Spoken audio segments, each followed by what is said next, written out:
ថ្ងៃនេះចេញពីធ្វើការរៀងលឿនបន្តិចព្រោះថាតសក់ខ្មែរយើងគឺចាប់ផ្ដើមផ្លែហើយអញ្ចឹងតទុកយូរហ្នឹងដឹងតែធំហ្មងដល់ពេលធំខ្លាំងពេកទៅក៏វាអត់ឆ្ងាញ់ដែរតសក់ខ្មែរយើងបងប្អូនចាយើងបេះតូចល្មមយកមកធ្វើជ្រក់ក៏បានឬក៏យើងយកមកផ្ទាត់ធ្វើជាលក់អីក៏បានដែរហើយឆ្នាំនេះនាងខ្ញុំក៏មិនដាំច្រើនដែរដាំប្រហែលជា2 3ដើមអីទេឆ្នាំមុនដាំរៀង4 5ដើមទៅញ៉ាំអត់អស់ញ៉ាំអត់ទាន់ផ្លែចោលស្ដាយឆ្នាំនេះដាំរៀងតិចយើងយកកន្លែងទុកដាំបន្លែអីផ្សេងអញ្ចឹងហើយបន្លែតសក់នេះគឺវាលឿនខ្លាំងមែនទែនចាល្ងាចហ្នឹងឃើញតូចទេស្អែកឡើងឃើញធំមិនមែនដាក់ថ្នាំដាក់អីទេគ្រាន់តែស្រោចទឹកកាលពីមុនដាំតសក់ពូជជប៉ុនប៉ុន្តែដោយសារតែពូជជប៉ុនហ្នឹងគឺនៅតាមទីផ្សារក៏គេមានលក់ឲ្យតម្លៃធូរថ្លៃល្មមដែរគឺចាឈប់ដាំពូជជប៉ុនដាំពូជខ្មែរវិញដោយសារតែចាពូជខ្មែរបងប្អូនយើងមានណោះចារោបានអញ្ចឹងហើយក៏សុំពូជគាត់យកមកដាំទៅ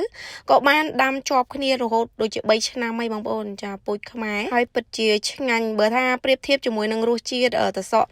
ជប៉ុនស្រួយដូចគ្នាប៉ុន្តែអត់មានទឹកទេតែបើពូជខ្មែរយើងស្រួយហើយមានទឹកបែបមានទឹកច្រើនជាងតសក់ជប៉ុនណាបងប្អូនបើឲ្យនាងខ្ញុំប្រៀបធៀបគឺថាឆ្ងាញ់មួយបែបម្នាក់តែយើងខ្មែរយើងញ៉ាំរបស់ខ្មែរយើងទៅចាកុំឲ្យភ្លេចគេហៅថាភ្លេចរសជាតិហើយបន្លែខែហ្នឹងគឺថាធូរថ្លៃមែនទែនមិនថាគេមិនថាខ្ញុំទេចាដាំបានញ៉ាំគ្រប់គ្នាហើយបើលោកនៅតាមទីផ្សារក៏តម្លៃធូរថ្លៃដែរ